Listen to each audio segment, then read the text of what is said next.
to the second vlog. So this is Andrea, nice to meet you.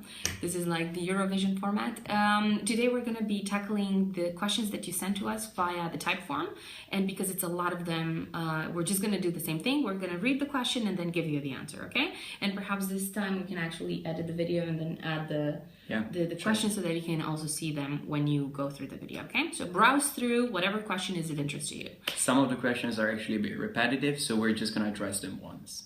So don't feel offended because we didn't reply to your specific formulation. We just probably answered it in to another question. Yeah. Okay. Exactly. So do you want to take the first question? Yeah.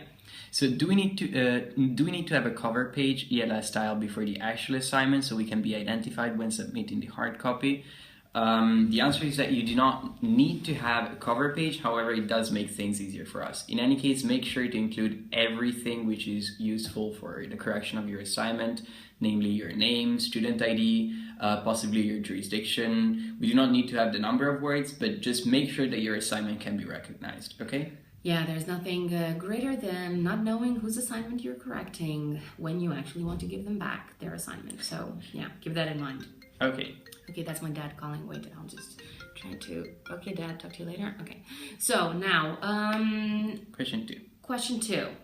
I'm a bit confused about question 2. If a family code is governing prenups in my home jurisdiction, do I need to only talk briefly about the family code, or do I need to pinpoint the exact articles from it that govern the contract? Well, I mean, do mention the articles. The entire purpose of this question is for you to show us that you have identified where exactly in your jurisdiction, in your legal system, these matters are tackled. So, okay, if you're only going to say it's the family code, then we're gonna say, okay, great job, Sherlock. But if you actually mention the provisions, then you have identified the purpose of the question. Next. Okay. There are some words which have no exact equivalent in English. If we follow the 12 steps of Prof the Groot, we can use footnotes to explain and give some rationale. However, I have never seen a contract with footnotes. Should I include those explanations in part 2 of question 4? I'm just going to type during this question so that I don't have to make the faces, okay? Are you doing the right assignment? There is no translation element for the assignment, so make sure you reread what we told you to do because, yeah, you might have misread the assignment. Okay, next one. Please, can go ahead. As a course book states, we're required to hand in the assignment printed version, hence it is quite problematic to submit before midnight in the faculty building, of course. Very good point. In fact, you need to submit your online version according to the deadline which is specified in the course manual, but the printed version can be handed in even the day after until 12 in the afternoon. Yeah? Yeah, that's very, very important. And now... And if you cannot hand it in yourself, you can just ask a friend to print it and put it in the pigeonhole of your tutor, unless the tutor is me or Luca Buchan. In that case, it goes into Catalina's pigeonhole. Mm-hmm. Okay, yeah, sorry about that. I was just typing to my dad. I sent my mom some flowers because it's Women's Day today. Happy Women's Day. I forgot about Happy Women's Day. Very cool. Okay, so the first part of the assignment, questions 1 and question 2, I think particularly, require that we talk about our home jurisdictions. For native English speakers here, are we to talk about our actual home jurisdiction? UK, Australia, or are we to talk about the described US jurisdiction? Also, what state is this?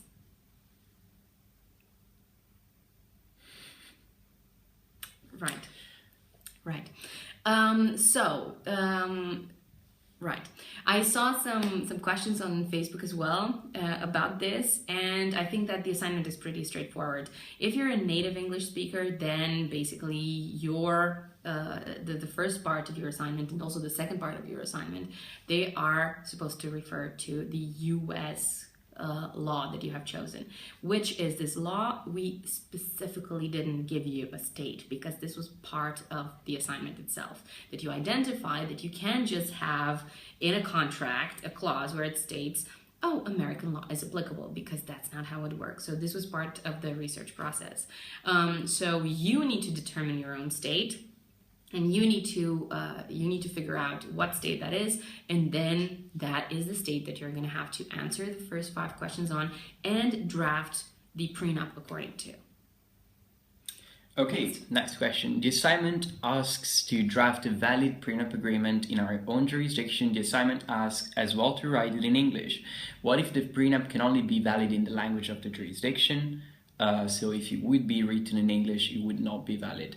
Yeah, that is a fair point. It could be that some jurisdictions require to write in a specific language. However, obviously, we have to correct the assignment. So it's going to have to be in English, and we're going to have to pretend that that provision in that specific jurisdiction doesn't exist. Sorry about that. Yeah, no, but I mean, I guess that at least I hope that you understand why we ask you to draft the contracts in English, because otherwise it would be really difficult to assess them in any shape or form. Yeah, we try, but we have some problem mastering Finnish. We did our best, honestly. So, you want to take this one as well? Dear Skills team, a legal advisor told me that in the Polish jurisdiction, the provisions regulating visiting rights over a pet can only be found in a specific form of contract. Should I stick to the opinion and prepare a useful... Don't say the word. Like, that was part of the research, you know. So sorry, did I say that? Okay, we're gonna... No, it's good. Obscure that in some way. Prepare a type of agreement or include these provisions in a prenup. What do you think? Well, I mean, okay, let's make this question a little bit more general. So if in your jurisdiction you cannot have this visiting rights accepted or governed by family law, because one of the main important points is going to be that you need to ask yourself, okay, visiting rights over what? Mm-hmm. Over who, over what? That's very important. And if you find a separate way or another solution to deal with visiting rights, because what's your interest? You want access to the micropig, right? So how do you get access to the micropig? If it's going to be through visiting rights, then great, if your jurisdiction recognizes that. If it doesn't, then if you find an alternative, then use that. Yes, absolutely.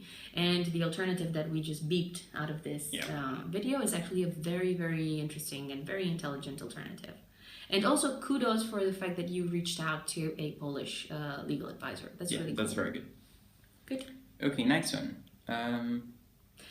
Also from the same person, because we know who sent this email, because we also received these things via email. I was informed that forcing somebody to behave in a specific way is forbidden because of the human freedom, right? Thus, it cannot be included in any agreement. Should I then explain it in the first part of my assignment, or do not refer to this provision in the second part? Well, of course that you can explain this, because like I said in the first vlog, you need to understand how freedom of contract works and where exactly it's limited.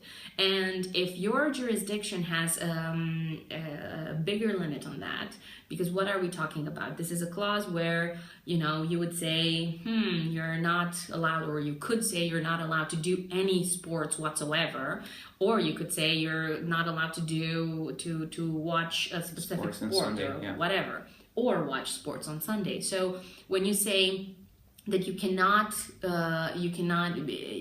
these kind of clauses are forbidden because you cannot restrict human freedom, you need to ask yourself, can you not restrict it in any way, shape, or form? Or is it that you cannot restrict it to such an extent that it becomes unmanageable for that person's interests? And also, is there any way in which you can draft this clause that doesn't just restrict or mildly restrict the other person's freedom, or the spouse's, the spouse with the sports addictions freedom, but that is kind of in the interest of that party, and it's in the interest of the other party as well, you know? So these things are not black and white. Try to see the 50 shades of gray in between, because this is indeed a prenup. Oh. In case one day is not comfortable with this metaphor. It's okay, good. Fine. Yeah. Let's pause that. Yeah. There you go. Happy Women's Day to everyone. There you go. Enjoy the vlog. Alright, sorry. No worries. Bye. Okay, we can continue. Yeah. So that was our visitor. Okay, I was confused with question number 4 of the assignment. Which contractual provisions were most difficult to draft? Why? Are we supposed to just write about the problems that we faced during the completion of the assignment? This is what I understood from the past tutorial. Thank you. Okay, so question 4 is just a feedback question from you to us, explaining us what was difficult for you to do in terms of drafting the contract. So obviously you need to answer that after you've drafted the contract. That wasn't obvious yet. But yeah, just write how it went. What was a problem in your jurisdiction? What was not a problem in your jurisdiction? How you thought that how you thought you could solve that problem? How you reached out to, for instance, professionals or notaries or whatever. Mm-hmm. Just explain us how the writing process went. Okay? Perfect. Hi, I was wondering if you could go through all the specific clauses you want us to have and give us a short description about it so that there's no confusion about what you mean. Personally, I'm having a hard time with the sports clause and general obligations. Thank you. Well, I mean, let me just go very briefly through them because in our view, they were pretty straightforward, at least most of them. The provisions with the identification, that's basically, this does what it says on the box. It's about provisions that allow you to identify the parties who concluded the contract. We didn't say make a draft contract or just, give us a template. That wasn't the idea. The idea was make a contract. So if you need to invent people and invent names, we already mentioned this in the first log, then just do that. But then this is something that really, adds to the realness of the assignment. And also, for instance, and I think we gave this example in certain tutorials. For instance, can you do this contract? Can you conclude a contract where one of the parties is actually a minor? So these kind of things are going to be very important when it comes to the identification because they really touch upon validity. And then the specific provisions, well, we already addressed the two provisions that are quite important and quite difficult to draft. So then just check the video back at that time. Then the obligations of the parties, okay, what exactly would be the reason why you're concluding the prenup? So, okay, hint, property, maybe, liability in case of breach of contract, what happens to the things that you want to split, or what happens to the things that you own together, for example. And then the choice of jurisdiction is basically you're saying that the law of your home jurisdiction or the American law is going to be applicable to your contract, but then choice of jurisdiction means where do you go to court? So you can choose, and then think about that and think about how you can draft that.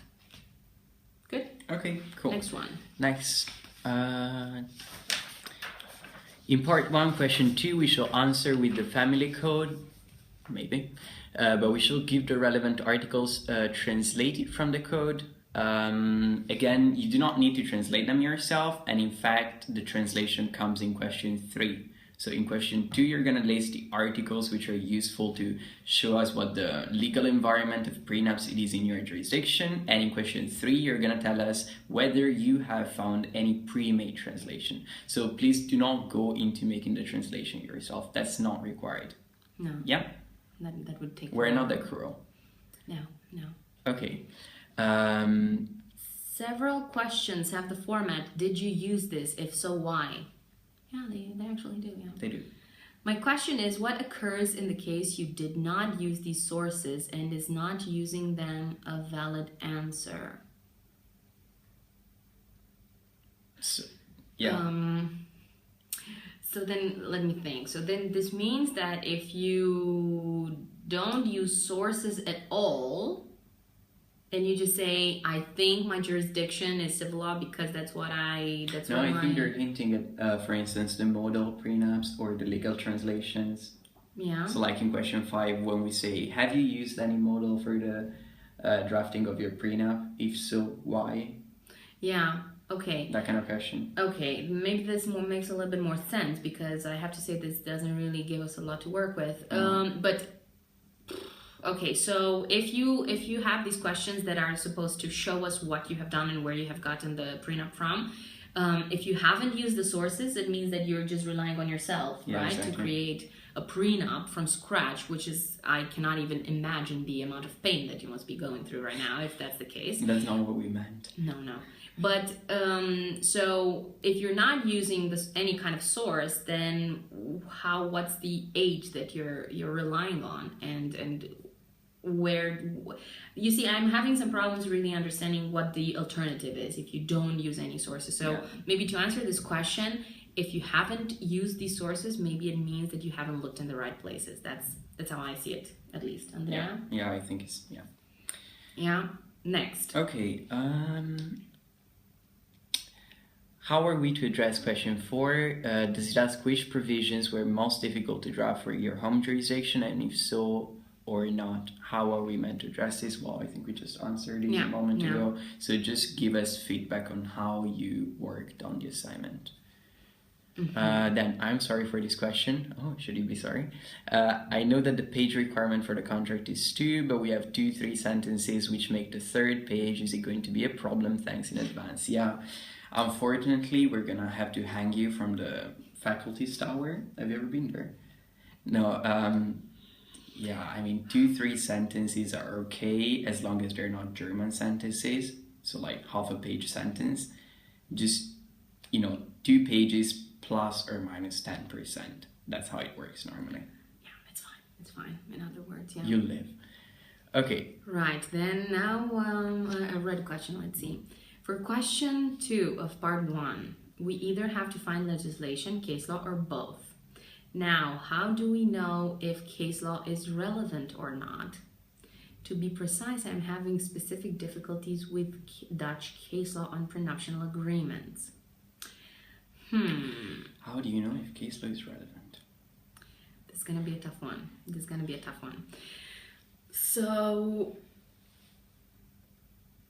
right. So, perhaps you can just start reading the case law.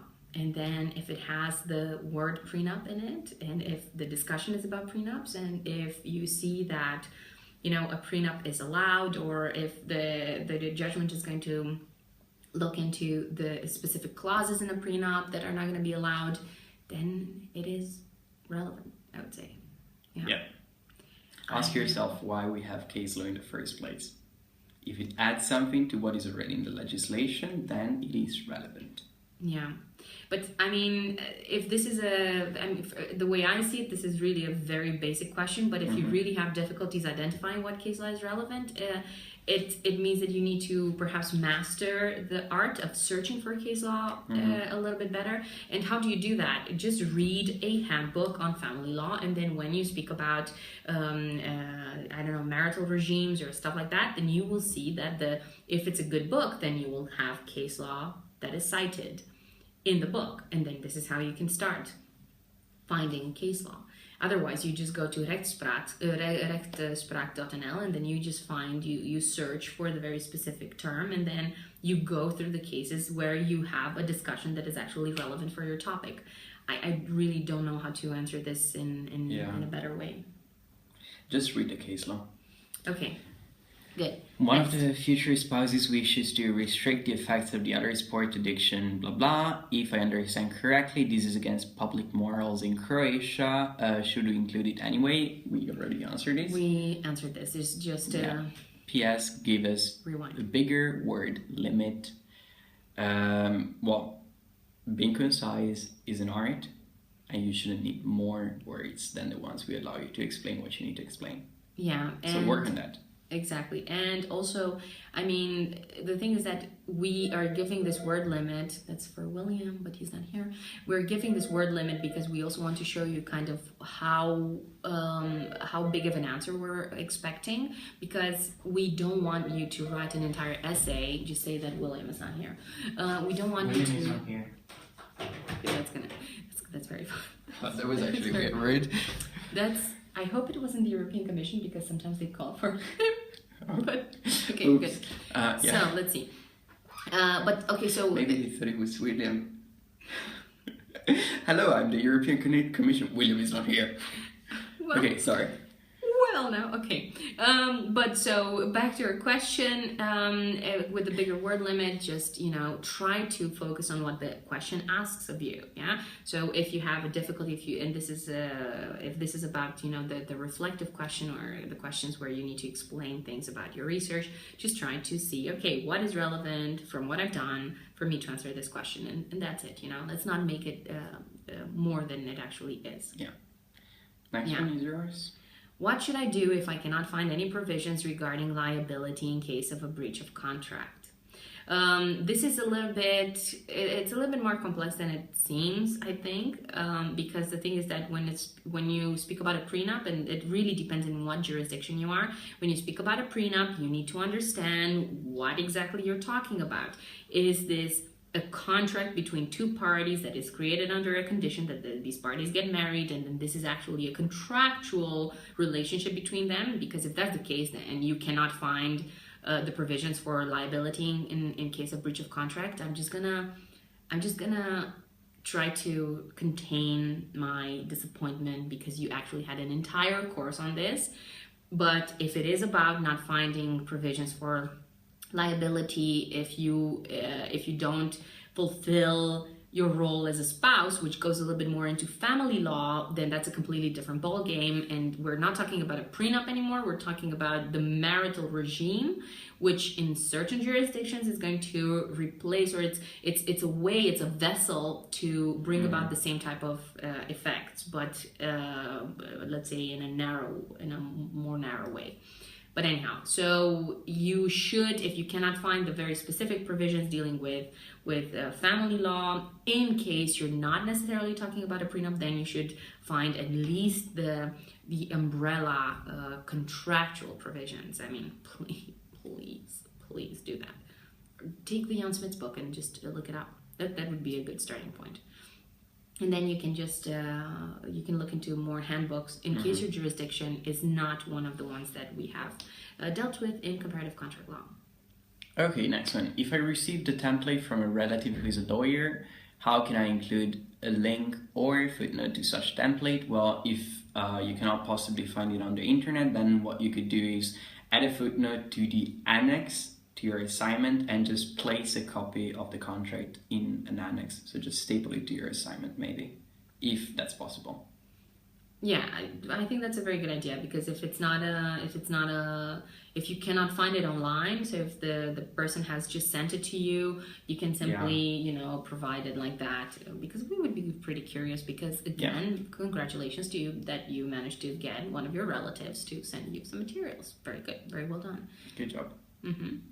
I'm from Austria and cannot find any legal translations in English for the articles. I have found a book, though, which translates the civil code into English, but Maastricht University does not have it, nor will I have enough time to buy it and get it. Can I use it as a reference for the third question? Yes, absolutely. So, because the third question is not about you, like we said, translating the provisions. It's just about you showing us that you have done enough research to find this particular source. So that is very good. Then you just say, okay, I found this book. It's written by this person and this person, and I couldn't find it, and I couldn't get my hands on it. But this book exists. That is more than enough. Yeah. Yeah. Okay, the jurisdiction that I'm using to draft the prenup is California. I read that regulation of behavior cannot be enforced by prenups. In part 2, clause 2b is the behavior that is being regulated. So what do I do? Should I just not make this clause a part of the prenup? I think we already covered that, yeah? Before, so just rewind. Do we need to refer to the articles of the law in the prenup? Do we need to refer to the law that allows person to be the property and or pet owner? The person to be the property owner. Okay. Okay. Like that. Yeah. I was already, it was very 50 Shades of Grey again. In any case, you need to refer to the article in the first part of the assignment, so namely question 2, where you describe the legal framework. But in the prenup itself, you do not need to do that. You just need to draft according to the law. Yeah, exactly. So you need to reflect in a way the way you draft your prenup. It just needs to be reflected. you know, in the way in which you have also done the research for the home jurisdiction, and that's it. Okay, then in Turkey, marital agreements seem to be purely economical regarding who gets what in the chance of a divorce. How would I incorporate the sports addiction clause? Also, Turkish marital agreement templates are extremely simplistic. You just state the names of those involved and then the clauses. Hey, don't all contracts just do that. That's listen. Okay, so in when it comes to the first question, if marital agreements seem to be purely economical, well, I mean, regardless of the purpose of the agreement, the thing is that as long as you know for sure that you can have prenups, then you're good, right? So then it's going to be for you to see how you can find, or you can research the entire idea of freedom of contract and where your jurisdiction is going to limit this freedom. Because, and see back what we said earlier in the video, okay, sports addiction and visiting rights, is there any way in which you can draft these clauses that they are not going to be interpreted as something limitative, or is there any other way in which you can bring about the same effect, you know, an equivalent? So look into that as well. Okay, if you have a civil law country, what kind of footnotes should you use in question 2 of part 1? Well, I think in the previous vlog we had an entire table on the type of footnotes you need to use, so you can just look back at the other vlog. Yeah. Do we need to attach a prenup template with the original language of our home country, or English is sufficient if available? If the template, I mean, if you have found it online, it's also enough if you just give us the links, because we just want to see where you got the prenup from. If you have gotten prenups from people you have contacted and then those were not available online, then yes, it makes sense that you just attach them so that we can, you know, double check, because we can always just click on. But what about the English? Oh, so he's asking whether he has to use a prenup from his own jurisdiction or to attach an English one is an English one is sufficient. I thought the idea was on the attach.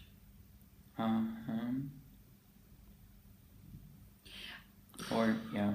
Okay. But obviously, I mean, like if you need to make a prenup which is enforceable in Norway, you're gonna have to take inspiration from a Norwegian prenup. Yeah, but I don't think that's what the question is about. So the thing is that when it comes to attaching the prenup, like we discussed this, if you have a link, then just add link. Yeah. If you have something that was sent to you, then you can just attach it and then make a footnote, I don't know, in part 1 that, okay, I have received this from a lawyer, information available on record with the author. But when it comes to what language that prenup or the attachment should be in, then the thing is that you can just send the link of the prenup template that you found. Yeah. But the English one is basically going to be your version, right? Because if you're working with a version. Did I just say working with a version? No, it's a version. I understood version. Yeah, okay. Okay, so then if you're actually working with a version which is in your original language and you have translated it, then that's basically your that's your assignment. No, it's the contract that you have to do for the second part anyhow. Yeah. So right then, just to in a nutshell, if you work with a version in the original language, then yes, it is going to be enough to answer question. Was it question 4? No, 5. 5. Yeah, question 5. That was question 5. Yeah. Okay, so what is the minimum number of words that you expect us to write for question number 4? There is no minimum, but I mean, you need to make us understand what was a problem, what was not.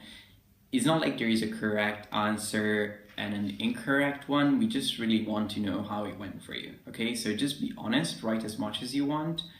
Just don't write one phrase, it was fine, because that doesn't really tell us much. Yeah, that's true. Okay. So just see what kind of issues you have dealt with yourselves. Then, in the course book, it is not stated if there must be a cover page. Okay, been there, done this. Yeah. Good. Question 3. I did find my civil code in other sources, but in my language. So probably that means I didn't find my civil code in other sources, but in my language. For example, one of them was WIPO. Yeah, WIPO. Now there is no official author, so I do not know how to reference this kind of sources, and the manual does not specify. How do I reference this? So if I understand this correctly, you're talking about a translation that you found. Now this is really confusing. I'm really confused, yeah. Listen, so option one, let's say situation one, interpretation of the question. If you're talking about the fact that you found a translation of a law in your country and you found it on the website of the World Intellectual Property Organization, then if you found this translation there has to be some sort of information on like something as to the author. Yeah. If there isn't anything, then you can say translation found on the WIPO website. Yeah. If it's not a translation and you simply found the provisions in the civil code on the website of the WIPO, then I don't even know where to start with commenting that.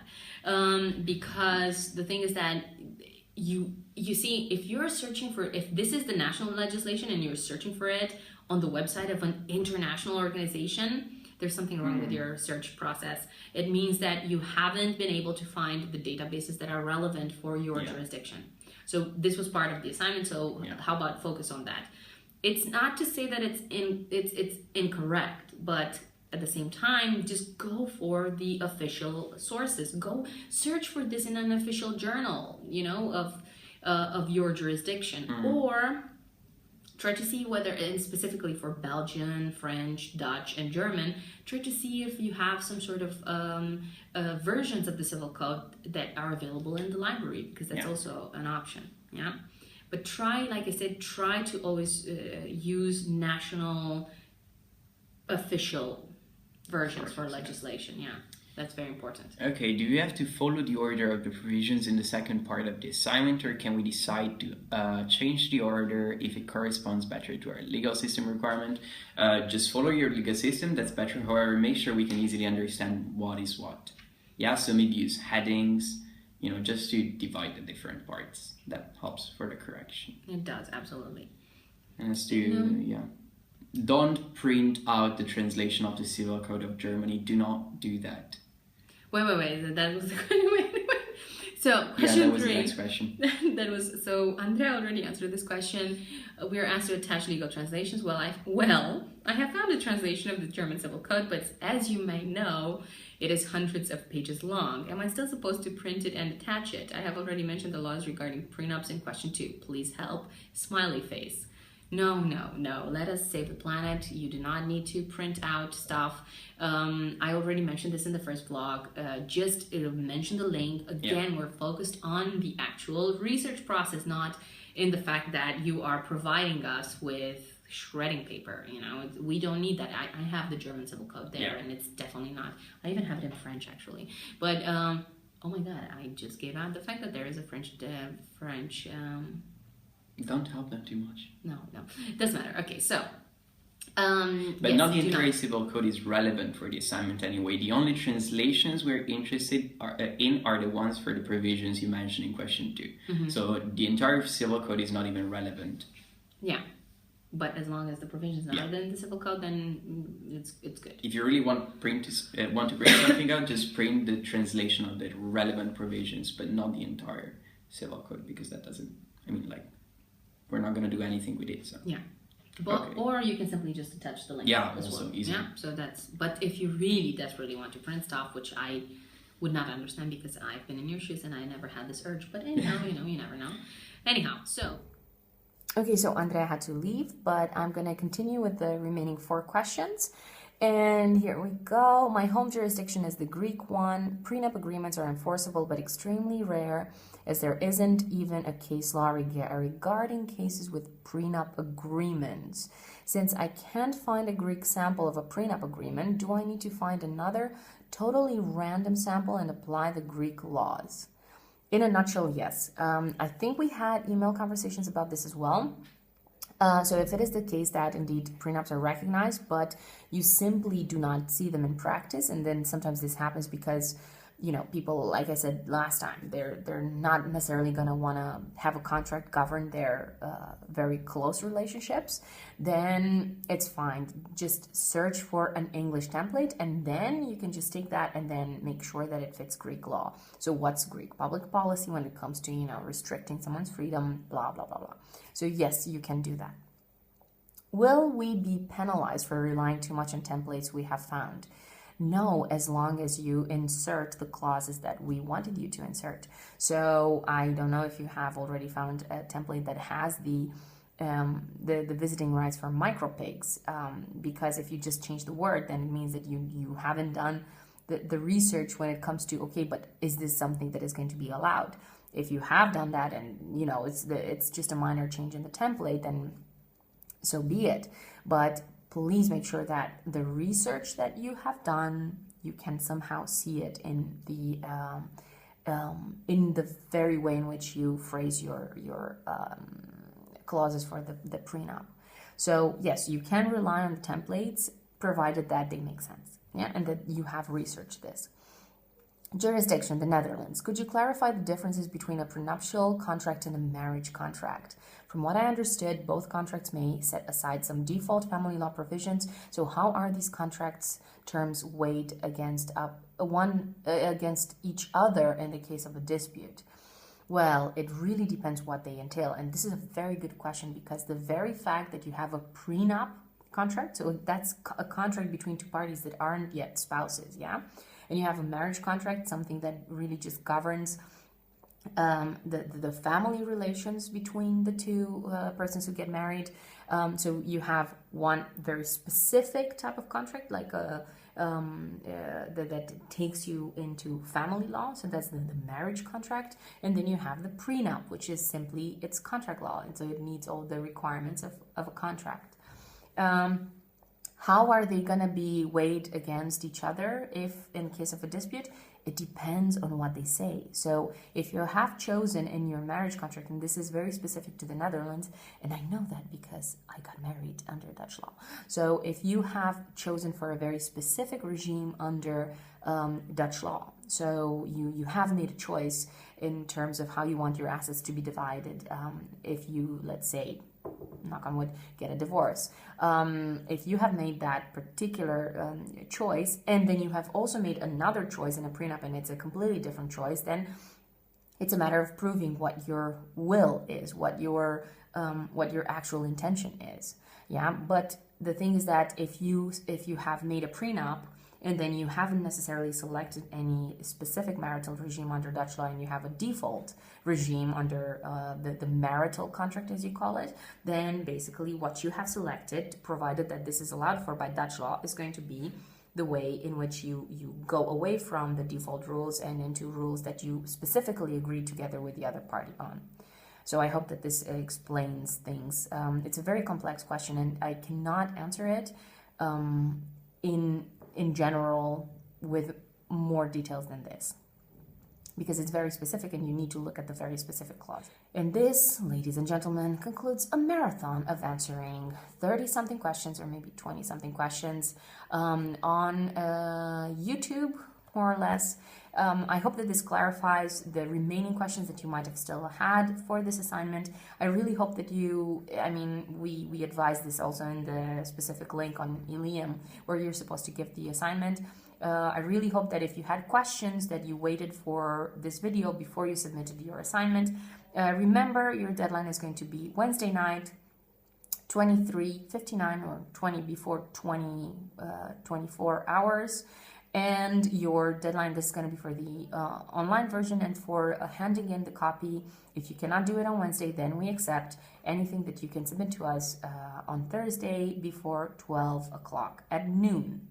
So this being said, I really wish you all the best, and we're going to try to find a way to make sure that we can correct all your assignments until our next tutorial, so that you can have your assignments back. You can discuss with us what went wrong, what you wanted to know more of, what you, could do better. And then if you so deem, then you can make an extra assignment, because we told you that we are doing this mastery thing. Okay, so that's gonna be a very long video. I hope that you can browse through it if you want to look at very specific questions. Otherwise, just write to us more questions on Typeform if you want. We can do an extra session for those of you who actually want to take on extra assignments, okay? Best of luck, and I'll see you next time. Have a lovely day.